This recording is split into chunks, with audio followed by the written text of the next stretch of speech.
So my dear friends, Shriram Finance యొక్క financial results అనేది ఇప్పుడే రావడం జరిగింది. సో ఈ ఫైనాన్షియల్ రిజల్ట్స్ ఎలా ఉన్నాయి? మార్కెట్ ఎక్స్పెక్టేషన్స్ని బీట్ చేసాయా, లేదంటే మార్కెట్ ఎక్స్పెక్టేషన్స్ కంటే తక్కువ ఉన్నాయా? సో ఈ వీడియోలో చూసే ప్రయత్నం చేద్దాం. Welcome to Telugu business investment channel. దయచేసి మీ అందరికి చెప్తున్నా, నేను ఒక్కసారి నా ప్రీవియస్ వీడియోస్ అన్నీ చూడడానికి ప్రయత్నం చేయండి. ఎందుకంటే ఎవరు కూడా ఫ్రీ ఆఫ్ కాస్ట్లో ఇవ్వని కంటెంట్ని నేను యూట్యూబ్లో ఫ్రీ ఆఫ్ కాస్ట్లో ఇవ్వడానికి ప్రయత్నం చేస్తున్నాను. దయచేసి నా ప్రీవియస్ వీడియోలు చూడండి. మీకు A to Z అంటే నార్మల్ పర్సన్, అంటే నార్మల్ ఎంప్లాయ్, ఎవరు కూడా కొంచెం కూడా షేర్ మార్కెట్ మీద అవగాహన లేని వ్యక్తి దగ్గర నుంచి ప్రో ట్రేడర్ వరకు కూడా అందరికీ కూడా పనికొచ్చే విధంగా నేను ఇక్కడ ఏంటంటే సబ్జెక్ట్ ఇవ్వడం జరుగుతుంది. దయచేసి నా ప్రీవియస్ వీడియోస్ని కూడా చూసే ప్రయత్నం చేయండి. చూద్దామండి ఈ వీడియోలో. సో ఎస్టిమేషన్స్ ఏమున్నాయంటే 2100 crores నుంచి 2300 crores వరకు ఎస్టిమేట్ ఉంది. బట్ యాక్చువల్గా వచ్చింది ఎంత?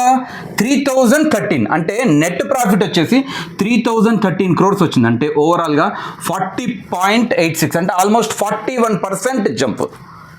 సో దీన్ని మనం క్వార్టర్ ఆన్ క్వార్టర్లో కనుక కంపేర్ చేసుకుంటే, ఇది ప్రీవియస్ Q3 క్వార్టర్లో ప్యాట్ వచ్చేసి 2529 కోట్లు. బట్ ఈసారి మాత్రం 3013 కోట్లు రావడం జరిగింది. అంటే క్వార్టర్ ఆన్ క్వార్టర్ కంపేర్ చేసుకుంటే 19% ఇంక్రీజ్ ఉంది. నెక్స్ట్ రెవెన్యూలు కనుక చూసుకున్నట్లయితే 11,460 crores నుంచి 12,508 crores, కంటే ఆల్మోస్ట్ 9.1% జంప్ ఉంది. సో దీన్ని కనుక మనం ఇయర్ ఆన్ ఇయర్ కంపేర్ చేసుకుంటే, లాస్ట్ క్వార్టర్ని, లాస్ట్ Q4 రిజల్ట్స్ని ఇప్పుడు Q4 రిజల్ట్స్తో కంపేర్ చేసుకుంటే ప్యాట్ ఎంత ఉందంటే లాస్ట్ Q4 25 ఫైనాన్షియల్ ఇయర్లో 2139 crores. బట్ ఇప్పుడు వచ్చేసి 3013 crores వచ్చింది. సో రెవెన్యూ దగ్గరకు వచ్చేవరకల్లా 11,454 crores నుంచి 12,508 crores, కంటే ప్యాట్ దగ్గరకు వచ్చేసరికి 40.86%, రెవెన్యూ దగ్గరకు వచ్చేవరకల్లా 9% జంప్ ఉంది. సో ఓవరాల్గా నెట్ ప్రాఫిట్ వచ్చేసి 3013 కోట్లు రావడం జరిగింది. అంటే ఓవరాల్గా దీని యొక్క ప్రాఫిట్ ఏంటంటే 40.86, అంటే ఆల్మోస్ట్ మీరు 41% అనుకున్నాడు అండి. మార్కెట్ ఎక్స్పెక్టేషన్స్ని బీట్ చేస్తూ వెరీ గుడ్ రిజల్ట్స్, అంటే చాలా very very very good results అని చెప్పొచ్చు వీటిని.